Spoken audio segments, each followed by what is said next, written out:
எல்லாருக்கும் ஸ்தோத்திரம். இயேசுவின் நாமத்தில் உங்கள் அனைவரையும் வாழ்த்துகிறேன். இந்த நாளிலும் நம்ம எல்லாரும் இணைந்து கர்த்தரை துதிக்க, கர்த்தருடைய பிரசன்னத்தில் நெருங்க, கர்த்தர் கொடுத்த நல்ல வாய்ப்புக்காக தேவ சமூகத்திலே மகிழ்ச்சியோடு காணப்படுவோம். கர்த்தர் இன்றைக்கும் கர்த்தருடைய வசனங்களின் மூலமாக நம்மோடு பேசுவாராக. இன்றைக்கும் என்ன பேச இருக்கிறேன் என்றால், தேவனுடைய வழிகள் ஆச்சரியமானவைகள், அதிலே தொடர்ந்து செய்யும் தன்னார்வ செயல். தேவனுடைய வேலை தொடர்ந்து செய்யப்பட வேண்டியவைகளை நாம் கவனிக்க இருக்கிறோம். அதிலே இயேசு நமக்காக என்ன செய்திருக்கிறார், அதில் நாம் என்னென்ன செய்ய வேண்டும், இன்னும் எஞ்சிய காலங்களிலே என்ன காரியங்களை கர்த்தர் நம்மிடத்தில் எதிர்பார்க்கிறார் என்கிற காரியங்களை நாம் இன்றைக்கு தியானம் பண்ண இருக்கிறோம்.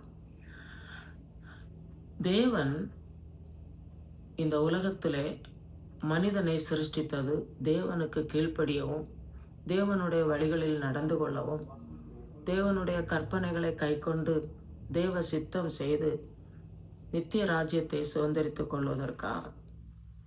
ஆனால் மனிதன் ஆதி முதல் தொடர்ந்து உள்ள காலங்களிலே இன்றும் பாவ செயல்களிலே வாழுகிறதுனாலே தேவனுடைய திட்டம் சரியாக நிறைவேற்றப்பட முடியாத நிலைகள் காணப்படுகிறது. இது ஆதி முதலே தேவன் தம்முடைய திட்டத்தை வெளிப்படுத்த, தேவனை நம்பின தம்முடைய பிள்ளைகள், தேவனுக்கு கீழ்ப்படிந்த தம்முடையவர்களுக்கு தம்முடைய திட்டத்தையும் தம்முடைய யோசனைகளையும் அறிவித்தார். ஆனாலும் அவர்கள் அநேகர் கீழ்ப்படியவில்லை. இதன் காரணமாக தேவன் தம்முடைய ஒரே பேரான குமாரனை இந்த உலகத்துக்கு அனுப்ப நேர்ந்தது. இயேசு உலகத்திலே மனிதனாய் வந்தார். அவர் ஏற்கனவே தீர்க்கதரிசிகளினால் உரைக்கப்பட்டார். இயேசு பிறப்பார், இயேசு உலகத்தில் அற்புதங்களை செய்வார், இல்லை உலகத்திலே மனுக்குலத்துக்காக ஜீவனை கொடுப்பார் என்றெல்லாம் சொல்லப்பட்டது. அவர் உயிரோடு எழும்புவார், தேவனுடைய ராஜ்யம் அழியாதது என்றெல்லாம் தீர்க்க தரிசனமாக சொல்லப்பட்டிருந்தது. அவைகளை நிறைவேற்றுவதற்காக இயேசு இந்த உலகத்திலே மனிதனாக வந்தார். இந்த உலகத்திலே இயேசு மனிதனாக வந்தபோது இயேசு செய்திருக்கிற அற்புதங்கள் அளவற்றவைகள். ஏராளமான அற்புதங்களை அவர் செய்திருக்கிறார். நோயாளிகளை சுகமாக்கி இருக்கிறார். யார் ஒருவர் நோயாளியாய் பிரச்சனையோடு வந்திருக்கிறார்களோ ஒருவரையும் புறம்பே தள்ளாமல் அவர் வியாதியஸ்தரை சுகமாக்கினார். குருடர்களுக்கு பார்வை கொடுத்தார். ஊமையர்கள் பேசும்படி செய்தார். காது கேளாதவர்கள் கேட்கும்படி செய்தார். இப்படி இயேசு அற்புதங்களை செய்தார். அதோடு சேர்ந்து இயேசு போதனைகளை கொடுத்தார். என்ன போதனை என்று சொன்னால், இந்த உலகத்திலே வாழ வேண்டிய விதம், தேவனிடத்தில் அன்பு கூற வேண்டும், ஒருவரில் ஒருவர் அன்பு கூற வேண்டும். இதுதான் மிக பிரதான கட்டளையாக தேவன் இயேசு கிறிஸ்து கற்றுக் கொடுத்தது. பழைய ஏற்பாட்டிலும் சரி, புதிய ஏற்பாட்டிலும் சரி, இதுதான் மிக முக்கியமான கட்டளையாக போதிக்கப்பட்டது. மேலும் அன்றாட வாழ்க்கையிலே மனிதன் நடந்து கொள்ள வேண்டிய நடைமுறை காரியங்களை அனைத்தையும் மத்தேயு எழுதின சுவிசேஷம் 5 முதல் 7 வரை உள்ள அதிகாரங்களில் எல்லாம் மிக விளக்கமாக அறிவித்திருக்கிறார். தம்மை குறித்து அவர் அறிவித்தார். என்ன அறிவித்தார் என்றால், தாம் வந்த நோக்கம் இந்த உலகத்திலே மனுக்குலத்துக்காக தம்மை பலியாக ஒப்பு கொடுக்கிற அனுபவம். அந்த தம்மை பலியாக ஒப்பு கொடுக்கிற காரியம் என்று சொல்லுகிறது என்னவென்றால், அது பிராயச்சித்த பலி. பழைய ஏற்பாட்டு நாட்களிலே பலிகள் மூலமாக ஆசாரியர்கள் பலி செலுத்தும் போது தேவனிடத்திலே தொடர்பு கிடைத்தது. ஆனால் இந்த நாட்களிலே தேவனிடத்திலே ஒவ்வொருவரும் நேரடியாக தொடர்பு கொள்ள, தேவன் நம்மேல் வைத்திருக்கிற திட்டத்தை அறிந்து கொள்வதற்கு ஏதுவாக இயேசு கிறிஸ்து பலியாக வேண்டிய அவசியம் ஏற்பட்டது. இது தேவ திட்டம் ஒன்று. அடுத்தபடியாக இயேசு உலகத்தில் வந்த நாட்களிலே அவர் அதை ஜனங்களுக்கு, சீஷர்களுக்கெல்லாம் அறிவித்து கொண்டே இருந்தார். ஒரு நாளிலே அவர் தம்மை ஒப்பு கொடுக்க வேண்டிய நிலையும் ஏற்பட்டது. இந்த காரியங்களை நாம் ஏசாயா 53 அறிகிறோம். ஏராளமான வசனங்கள் உண்டு, எல்லாவற்றையும் எடுக்கவில்லை. ரோமர்களின் நிருபம் 3ஆம் அதிகாரம் 26ஆம் வசனத்தை வாசிக்கிறேன். ரோமர் 3ஆம் அதிகாரம் 26ஆவது வசனத்தை. ரோமர் 3:26. இப்படி இருக்க கிறிஸ்து இயேசுவனுடைய இரத்தத்தை பற்றும் விசுவாசத்தினாலே பலிக்கும் கிருபாதார பலியாக அவரையே ஏற்படுத்தினார். இயேசு கிறிஸ்து பிதாவாகிய தேவனால் கிருபாதார பலியாக ஏற்படுத்தினார். காரணம், மனிதர்கள் எல்லாரும் பாவம் செய்து தேவ மகிமையை இழந்தவர்களாய் காணப்பட்டதுனாலே இயேசு பலியாக ஒப்பு கொடுக்கப்பட வேண்டியது இருந்தது. அந்த பலி பிராயச்சித்த பலியாகும். இந்த பிராயச்சித்த பலி என்று சொல்லுவது ஒரு மனிதனுக்காக இன்னொருவர் ஜீவனை கொடுப்பது. 5ஆம் அதிகாரத்தில் என்ன சொல்லப்படுகிறது என்றால், ரோமர் 5ஆம் அதிகாரத்தில் என்ன சொல்லப்படுகிறது என்றால், நீதிமானுக்காக ஒருவன் மரிக்கிறது அரிது, நல்லவனுக்காக ஒருவேளை ஒருவன் மரிக்க துணிவான். ஆனால் இயேசு கிறிஸ்து என்ன செய்தார் என்றால், நாம் பாவிகளாய் இருக்கையில் கிறிஸ்து நமக்காக மரித்ததினாலே தேவன் நம்மேல் வைத்த தமது அன்பை விளங்க பண்ணினார். நம்ம எல்லாரும் பாவிகள். பாவிகளுக்கு என்றால் பாவம் தண்டனைக்குரியது. பாவம் செய்கிற ஆத்துமா சாகும். அது என்ன சாவு என்றால் நரகம். ஒரு ஆள் இறந்து விட்டால் அவர்கள் பாவம் செய்தவர்களானால் கண்டிப்பா நரகத்துக்கு தள்ளப்படுவார்கள். தேவனுடைய பிள்ளைகளாய் வாழ்ந்தால் பரலோகத்திலே தேவனிடத்திலே எடுத்துக்கொள்ளப்படுவார்கள். இந்த நிலையிலே நாம் அடைய வேண்டிய தண்டனை, மனிதன் அடைய வேண்டிய தண்டனை நரகம். அந்த தண்டனை இயேசுவின் மேல் சுமத்தப்பட்டது. மனிதனுடைய எல்லா பாவங்கள், சாபங்கள், இவைகள் அனைத்தும் இயேசுவின் மேல் சுமத்தப்பட்டது. இயேசு தாமே அதை சிலுவை சுமந்தது மட்டுமல்ல, அவர் ஆத்துமாவிலே நொந்தது மட்டுமல்ல, சிலுவையிலே பாடுகளை சகித்தது மட்டுமல்ல, பாதாளத்துக்கு சென்று மரணத்திற்கும் பாதாளத்துக்கும் உரிய துறவுகோள்களை பிசாசனிடத்திலிருந்து அவருடைய தலையை சிலுவையிலே நசுக்கி விட்டு அதை எடுத்துக்கொண்டு வந்ததுதான். இப்படி அவர் வெற்றி சிறந்தவர். இவர் வெற்றி சிறந்தவர். இன்றைக்கு நமக்கு எந்த நேரத்திலே நாம் கூப்பிட்டாலும் நமக்கு பதிலளிக்கிறவர். எந்த இரவிலோ நள்ளிரவிலோ அதிகாலையிலோ எந்த நேரத்திலே நாம் கூப்பிட்டாலும் உடனே நமக்கு பதில் தந்து நம்மை ஆதரிக்கிறார். அநேகர் என்ன நினைக்கிறார்கள் என்றால், இயேசுவை கூப்பிட்டால் இப்படி பதில் கிடைத்து கொண்டே இருக்க வேண்டும். தங்களிடத்திலே கர்த்தர் எதிர்பார்க்கிற காரியங்கள் என்ன, தாங்கள் செய்ய வேண்டியது என்ன என்று அறிந்து கொள்வதில்லை. மட்டுமல்ல, இதற்காக இயேசு எவ்வளவு கிரயம் செலுத்தி இருக்கிறார் என்பதையும் அறிந்து கொள்ள உணர்வதில்லை. பழைய ஏற்பாட்டு காலத்திலே பலிகளை பற்றி சொல்லப்பட்டது. அது பழைய உடன்படிக்கை. ஆனால் இயேசு புதிய உடன்படிக்கையை குறித்தும் போதித்தார். என்னவென்று சொன்னால், எரேமியா தீர்க்கதரிசன புஸ்தகம் 31ஆம் அதிகாரத்திலே, எரேமியா 31ஆம் அதிகாரம் 31ஆம் வசனத்தை வாசிக்கிறேன். இதோ நாட்கள் வரும் என்று கர்த்தர் சொல்கிறார். அப்பொழுது இஸ்ரவேல் குடும்பத்தாரோடும் யூதா குடும்பத்தாரோடும் புது உடன்படிக்கை பண்ணுவேன் என்று சொல்கிறார். இன்னும் அதை தொடர்ந்து 33வது வசனம், எரேமியா 31:33வது வசனத்தை வாசிக்கிறேன். அந்நாட்களுக்கு பிற்பாடு நான் இஸ்ரவேல் குடும்பத்தோட பண்ணுகிற உடன்படிக்கையாவது, நான் என் நியாயப்பிரமாணத்தை அவர்கள் உள்ளத்திலே வைத்து அதை அவர்கள் இருதயத்திலே எழுதி, நான் அவர்கள் தேவனாய் இருப்பேன், அவர்கள் என் ஜனமாய் இருப்பார்கள் என்று கர்த்தர் சொல்கிறார். நான் அவர்கள் தேவனாய் இருப்பேன், நியாயப்பிரமாணத்தை அவர்கள் உள்ளத்திலே எழுதுவேன், அவர்கள் என் ஜனமாய் இருப்பார்கள். நாம் தேவ ஜனமாய் இருக்க வேண்டும். அவருடைய பிரமாணங்கள் இருதயத்திலே எழுதப்பட்டிருக்க வேண்டும். ஆகையினாலே அவ்வப்போது நினைவு கூர்ந்து அவைகளை கடைபிடித்து வாழ வேண்டும் என்பதற்காக தேவன் இந்த காரியங்களை பழைய ஏற்பாட்டிலே அறிவித்தார். அதை நிறைவேற்றுவதற்காகவே இயேசு இந்த உலகத்திலே வந்தார். உலகத்திலே வந்து தாம் அது நிறைவேற்றும் நேரம் சமீபித்திருக்கிறதை அறிந்து அவைகளையும் இயேசு தம்முடைய சீஷர்களுக்கு அவ்வப்போது சொல்லிக்கொண்டே இருந்தார். யோவான் எழுதின சுவிசேஷம் 12ஆம் அதிகாரத்திலே அநேக காரியங்கள் பார்க்கிறோம். அதில் 24ஆம் வசனத்திலே, கோதுமை மணியானது நிலத்தில் விழுந்து சாகாவிட்டால் தனித்திருக்கும், செத்ததையாகில் அது மிகுந்த பலனை கொடுக்கும் என்று தம்மை குறித்தும் சீஷர்கள் எப்படி தங்களை தியாகம் பண்ணி வாழ வேண்டும் என்றும் அறிவித்தார்.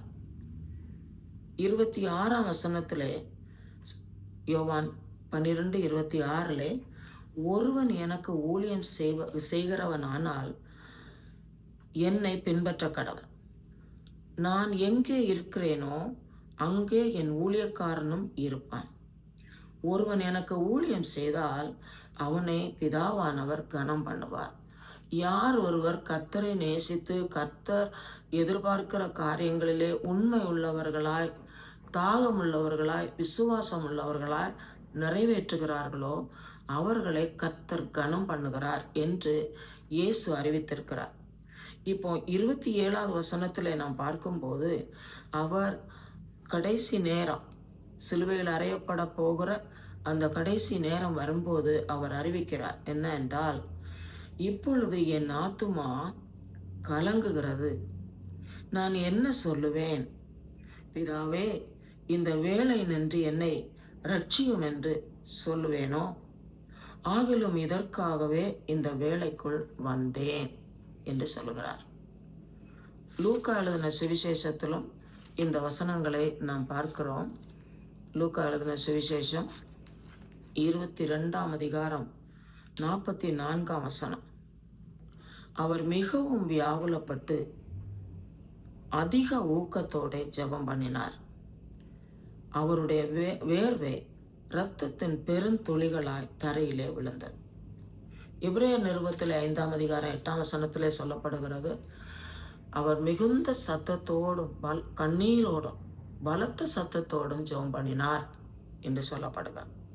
இயேசு பண்ணின ஜெபம் யோவான் எழுதின சுவிசேஷம் 17ஆம் அதிகாரத்திலே சொல்லப்படுகிறது. இயேசு ஜெபித்தார், நமக்காகவும் ஜெபித்திருக்கிறார். அது எல்லாம் அந்த 17ஆம் அதிகாரத்திலே சொல்லப்படுகிறார். இந்த லூக்கா எழுதின சுவிசேஷம் 22ஆம் அதிகாரம் 44 என்ன பார்க்கிறோம்? பிதாவே, 42ஆவது வசனம், உமக்கு சித்தமானால் இந்த பாத்திரம் என்னை விட்டு நீங்கும்படி செய்யும். ஆயினும் என்னுடைய சித்தத்தின்படி அல்ல, உம்முடைய சித்தத்தின்படி ஆக கடவுது என்று ஜெபம் பண்ணினார். 24ஆம் வசனத்திலே, அவர் மிகவும் வியாகுலப்பட்டு அதிக ஊக்கத்தோடு ஜெபம் பண்ணினார். அவருடைய வேர்வை இரத்தத்தின் பெரும் துளிகளாக தரையிலே விழுந்தது. அப்படி என்றால் என்ன சொல்லப்படுகிறது என்றால், அவர் அவ்வளவு வியாகுலப்பட வேண்டி வந்தது. ஏன் இயேசுவுக்கு இந்த வியாகுலம் என்று நாம் யோசித்தால், உலகத்தின் பாவம், மனிதரின் சாபங்கள், உலகத்தினுடைய தன்மைகள், சூழ்நிலைகள் அனைத்தும் அவர் மேல் அழுத்தப்பட்டது. சிலுவை சுமந்ததை பார்க்கலும் அதிக பாரம் அவருடைய உள்ளத்தை அழுத்தினது. அந்த பாரத்தை யாரும் எடுக்க முடியாது. இப்ப நம்ம உள்ளத்துல பாரம் வருதுன்னா இயேசுவே என்று போனா உடனே அந்த பாரத்தை நீக்கிறார். ஆனா இயேசுவின் பாரம் வேற யாரும் மாற்ற முடியாது. ஏன்னா மனுக்குலத்தின் பாவத்தை தம்மேல் ஏற்றுக்கொண்டு நம்முடைய தண்டனையை அவர் ஏற்றுக்கொண்டதுனாலே அவ்வளவு தூரமான கொடூர சூழ்நிலையிலே அவர் கடந்து செல்ல நேர்ந்தது. அதனால அவர் என்ன சொல்லுகிறார்? யோவான் எழுதின சுவிசேஷம் 12ஆம் அதிகாரத்தில் 27 நான் ஏற்கனவே வாசித்தேன். என் ஆத்துமா கலங்குகிறது, நான் என்ன சொல்லுவேன்? பிதாவே, இந்த வேளை நின்று என்னை ரட்சியும் என்று சொல்வேனோ என்று சொல்கிறார். உமக்கு சித்தமானால் உமக்கு சித்தமானபடியே கடவுள்னு சொல்லுகிறவர் இப்படி சொல்லுகிறார், இந்த வேளை நின்று என்னை ரட்சியும் என்று சொல்வேனோ. அடுத்த காரியம், ஆகிலும் இதற்காகவே இந்த வேளைக்குள் வந்தேன், இதற்காகவே இந்த வேளைக்குள் வந்தேன். இயேசு கிறிஸ்து இந்த உலகத்துக்கு அனுப்பப்பட்ட அந்த கடைசி நேரம், தேவன் அனுப்பினதான நோக்கம் நிறைவேற்றப்படும் கடைசி நேரம், அவர் ஜெபிக்கும் போது உள்ளத்தை ஊற்றி, இருதயத்தை ஊற்றி, இரத்த வேர்வை சிந்தி அந்த அளவுக்காய் அவர் ஜெபிக்கும் போது அவர் இப்படி ஜெபித்திருக்கிறார், இதற்காகவே நான் வந்தேன் என்று சொல்லி அந்த கடைசி நேரத்தில் அவர் ஜெபித்திருக்கிறார். இதை ஏன் இன்றைக்கு கர்த்தர் நமக்கு பேசுகிறார் என்றால், நாம் தேவனுடைய பிள்ளைகள், இயேசு போதித்த போதனைகளை கடைபிடிக்க வேண்டியவர்கள். நாம் மட்டும் கடைபிடிக்கிறது மட்டுமல்ல, நம்மை தெரிந்தவர்களுக்கு இதை அறிவிக்க வேண்டும். இயேசு கிறிஸ்துவின் விலையேறப்பட்ட இரத்தம் எல்லா மனுக்குலத்துக்காக சிந்தப்பட்டது. ஒருவரும் கெட்டு போகக்கூடாது, ஒருவரும் நரகத்துக்கு போய்விடக்கூடாது என்பதற்காக அவர் தம்முடைய சரீரத்தை சிலுவையிலறை ஒப்பு கொடுத்தது மட்டுமல்ல, அடிகள் உதைகள் வாங்கினது மட்டுமல்ல, அவருடைய விலையேறப்பட்ட இரத்தம் முழுவதும் சிந்தப்பட்டது. அந்த இரத்தத்தின் வல்லமையினாலே தான் இன்னைக்கு நம்ம எல்லாம் மகிழ்ச்சியா வாழ முடிகிறது. ஏன்னா நம்முடைய பாவங்களை இயேசு மன்னித்திருக்கிறார், சாபங்களை நீக்கி இருக்கிறார். இன்னும் உலகத்துல வாழும்போது சூழ்நிலைகளினாலே சில கஷ்டங்கள் நெருக்கும் போது தேவனிடத்துல கிட்டி சேரும் பாக்கியத்தை அவர் தந்திருக்கிறார். இதனாலே நாம் மகிழ்ச்சியாய் வாழுகிறோம். இன்னும் நம்முடைய வாழ்வில இறுதியிலே பரலோகத்தின் சந்தோஷத்தை அனுபவிக்க கர்த்தர் வைத்திருக்கிறார்.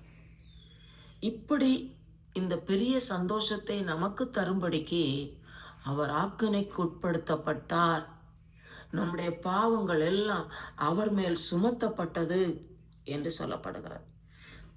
நம்ம எல்லாம் என்ன செய்ய வேண்டும் என்றால், நம்மிடத்திலே கர்த்தர் எதிர்பார்க்கிற காரியம் 1 தெசலோனிக்கேயர் 3ஆம் அதிகாரம் 1 தெசலோனிக்கேயர் 3ஆம் அதிகாரம் 3ஆம் வசனத்தை வாசிக்கிறேன். இப்படிப்பட்ட உபத்திரவங்களை சகிக்க நாம் நியமிக்கப்பட்டிருக்கிறோம் என்று நீங்கள் அறிந்திருக்கிறீர்களே. இந்த உலகத்திலே நாம் வாழுகிறோம். கர்த்தர் நமக்கு சமாதானம் தருகிறார், சந்தோஷம் தருகிறார், சுகம் தருகிறார், நன்மையான ஈவுகளை தருகிறார், அன்றாடம் போஷிக்கிறார், எல்லாமே தருகிறார். அவருடைய அன்புக்கு ஈடாக நாம் என்ன செலுத்த வேண்டும் என்றால், நம்முடைய ஜீவனையும் நம்முடைய வாழ்க்கையும் அவருக்கென்று அர்ப்பணித்து, இந்த வசனத்துல பார்க்கிறபடி, இந்த உலகத்துல என்ன உபத்திரவம் வந்தாலும், என்ன நெருக்கடிகள் வந்தாலும், கர்த்தர் நமக்கு நியமித்திருக்கிறதான காரியங்களை நிறைவேற்ற வேண்டும் என்று பவுலப்போஸ்தலன் 1 தெசலோனிக்கேயர் நிருபத்திலே அறிவித்திருக்கிறார். பவுலப்போஸ்தலன் பிலிப்பியர் நிருபத்திலே சொல்லும்போது, பிலிப்பியர் நிருபம் 3ஆம் அதிகாரம், பிலிப்பியர் நிருபம் 3ஆம் அதிகாரம் 8வது வசனத்திலிருந்து வாசிக்கிறேன். பிலிப்பியர் 3ஆம் அதிகாரம் 8ஆம் வசனத்திலிருந்து. கிறிஸ்து இயேசுவை அறிகிற அறிவின் மேன்மைக்காக எல்லாவற்றையும் நஷ்டமென்று எண்ணிக்கொண்டிருக்கிறேன். ஏன் அப்படி சொல்லுகிறார் என்றால், இவர் பெரிய ஒரு கல்விமான், பெரிய பணக்காரர், சொத்துக்களுக்கு கணக்கு கிடையாது, அவ்வளவு இருந்தது. இவைகள் எல்லாம் ஒன்றுமில்லை என்று விட்டு, இயேசுவின் அன்பு போதும், இயேசுவின் அன்புக்காக எதையும் செய்ய ஆயத்தம் என்று சொல்லி ஆண்டவருக்காக தியாக ஊழியங்களை செய்தவர், அநேக ஊழியங்களை ஸ்தாபித்தவர், சபைகளை ஸ்தாபித்தவர், அநேக அடிகளை தம்மேல் ஏற்றுக்கொண்டவர், சிறைக்கு சென்றவர். இந்த நிருபம் எழுதும் போதும் அவர் சிறையில் இருந்து கொண்டுதான் எழுதுகிறார். சிறையில் இருந்தா, சிறை நமக்கு ஒரு கஷ்டம் வந்தாலே எத்தனை பேர்கிட்டையாவது அந்த கஷ்டங்களை சொல்லி ஆற்றணும் தேற்றணும்னு தான் இருப்போம். அது அல்ல, அப்படி ஆற்றுதல் தேற்றுதல் நமக்கு கிடைக்காது. கர்த்தரிடத்துல சொன்னாதான் கிடைக்கும். இவர் இவ்வளவு வேதனைகள், அடிகள், காயங்கள் தன்னுடைய சரீரத்தில் அடைந்திருந்தாலும், ஊழியத்தின் மூலமாக சொல்லப்பட்ட எதிர்ச்சொல்லுகள் தன்னை பாதித்திருந்தாலும் எதற்கும் அஞ்சாமல் கர்த்தர் தன்னை எதற்காக அழைத்தாரோ, கர்த்தர் தன்னை எதற்கென்று தெரிந்தெடுத்தாரோ அந்த நோக்கத்தை நிறைவேற்ற வேண்டும் என்றே செயல்பட்டார். பிலிப்பியர் 3:9 வசனத்தை வாசிக்கிறேன். நான் கிறிஸ்துவை ஆதாயப்படுத்தி கொள்ளும்படிக்கு நியாயப்பிரமாணத்தினால் வருகிற சுயநீதியை உடையவனாயிராமல் கிறிஸ்துவை பற்றும் விசுவாசத்தினால் வருகிறதும் விசுவாச மூலமாய் தேவனால் உண்டாயிருக்கிறதுமான நீதியை உடையவனாயிருந்து கிறிஸ்துவுக்குள் இருக்கிறவன் என்று காணப்படும்படிக்கும் இப்படி நான் அவரையும் அவருடைய உயிர்த்தெழுதலின் வல்லமையையும் அவருடைய பாடுகளின் ஐக்கியத்தையும் அறிகிறதற்கும் அவருடைய மரணத்திற்கு ஒப்பான மரணத்திற்கு உள்ளாகி எப்படியாயினும் நான் மரித்தோரிலிருந்து உயிரோடு எழுந்திருக்க வேண்டும் என்று. அவருடைய ஒரே நோக்கம் தேவன் தன்னை ரட்சித்ததான நோக்கம் நிறைவேற்றுவது மட்டுமல்ல, நான் தேவன் வைத்திருக்கிற அந்த பரம ஈவை அடைந்து கொள்ள வேண்டும். அதற்கு இந்த உலகத்தில் இருக்கும்போது என்ன அப்படி என்றால், அவரை அறிந்து கொள்ள வேண்டும். அவருடைய உயிர்த்தெழுதலின் வல்லமையை அறிந்து கொள்ள வேண்டும். அவருடைய பாடுகளின் ஐக்கியத்தை அறிந்து கொள்ள வேண்டும். அவருடைய பாடுகளில ஐக்கியம் எப்படி என்றால், அவர் பாடுகளை பொறுமையாய் சகித்தார். அடிக்கப்படும்படி கொண்டு போகப்படுகிற ஆடுகளைப் போல அவர் நடந்தார். இந்த உலகத்திலே நமக்கு பொறுமை, தாழ்மை, அன்பு, மனவுருக்கம் இவையெல்லாம் வர வேண்டும் என்றால் இயேசுவின் அன்பை சரியாக நம்முடைய வாழ்க்கையிலே அபியாசப்படுத்தினால் மட்டுமே. இதை பவுலப்போஸ்தலன் அந்த அளவுக்கு அபியாசப்படுத்தி தினமும் அவருடைய வாழ்க்கையில ஜெபிக்கும் போது இதுதான், கர்த்தரோடு நெருங்க வேண்டும், அவருடைய மரணத்திற்கு ஒப்பான பாடுகளின் ஐக்கியத்தை அறிந்து அவருடைய மரணத்திற்கு ஒப்பாக வாழ வேண்டும். கடைசியாக நான் மரித்தோரிலிருந்து எழுந்து பரலோகத்துக்கு செல்ல வேண்டும். இதற்காக நான் எந்த காரியம் செய்யவும் ஆயத்தம் என்று சொல்லி செயல்பட்டார். அதற்காக எல்லாவற்றையும் விட்டேன், குப்பையாக எண்ணுகிறேன் என்று சொல்வது மட்டுமல்ல, இந்த 3ஆம் அதிகாரம் பிலிப்பியர் 3ஆம் அதிகாரம் 13 வாசிக்கிறேன்.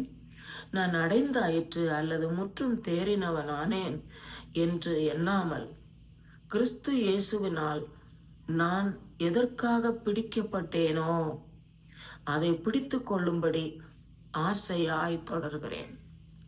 இந்த பவுலப்போஸ்தலன் சிறையிலிருந்து 4 நிருபங்களை எழுதினார். மற்றபடி பல நிருபங்களை அவர் எழுதினார். என்றாலும் அவருக்கு அதில் ஒரு பெருமை, மேட்டிமை அவர் தனக்கென்று எடுத்துக்கொள்ளவில்லை. அவர் என்ன நமக்கென்று எழுதி வைத்திருக்கிறார் என்றால், நான் அடைந்தாயிற்று அல்லது முற்றும் தேறினவனானேன்னு சொல்றதுக்கு ஒண்ணுமே இல்லை. நான் என்ன தேவன் பிடித்த ஒரு நோக்கம் இருக்கு, என்னை அழைத்த நோக்கம் உண்டு, என்னை தெரிந்தெடுத்த நோக்கம் உண்டு.